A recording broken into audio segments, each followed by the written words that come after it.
Hello అండి అందరికీ. ఇప్పుడున్న సిట్యుయేషన్‌లో పిల్లల్ని బయటికి పంపించాలన్నా భయమేస్తుందండి. పిల్లల్ని జాగ్రత్తగా చూసుకుంటారనే కదండీ మనం స్కూల్‌కైనా, ఎక్కడికైనా పంపించేది. అలాంటిదే వాళ్ళంతా కేర్‌లెస్‌గా ఉంటే ఎలా అండి? ఫ్యూచర్‌లో పిల్లల్ని బయటికి పంపించాలన్నా, స్కూలుకి పంపించాలన్నా భయమేస్తుందిప్పుడు. 3 డేస్ బ్యాక్ ఒక చిన్న బాబుని అంగన్వాడీ స్కూల్‌కని పంపిస్తే, అంగన్వాడీ స్కూల్‌లో నుంచి బాబు మిస్ అయ్యారని చెప్తున్నారు.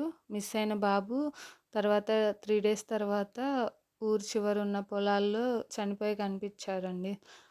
స్కూల్లో పిల్లలేం చేస్తున్నారు, ఎక్కడికెళ్తున్నారని స్కూల్‌కి వెళ్ళినప్పుడు బాధ్యత వాళ్ళదే గదండీ. అంగన్వాడీ టీచర్స్‌దే గదా! ఏం జేస్తున్నారు, ఎలా ఉన్నారని చూస్తూ ఉండాలి. పిల్లలు బయటకొచ్చినప్పుడు పేరెంట్స్‌కి ఇన్ఫార్మ్ చేయాలి. కేవలం వాళ్ళ నిర్లక్ష్యం వల్లే ఈరోజు ఆ బాబు ప్రాణాలు కోల్పోయాడండి.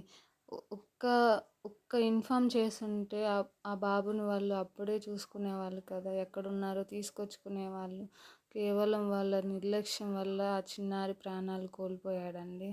మన పిల్లల్ని మనమే జాగ్రత్తగా చూసుకోవాలండి. ఈ రోజుల్లో ఎవ్వరిని నమ్మడానికి లేదండి. సొంత వాళ్ళైనా, బయట వాళ్ళైనా ఎవ్వరిని నమ్మడానికి లేదు. పిల్లల్ని జాగ్రత్తగా చూసుకోండి.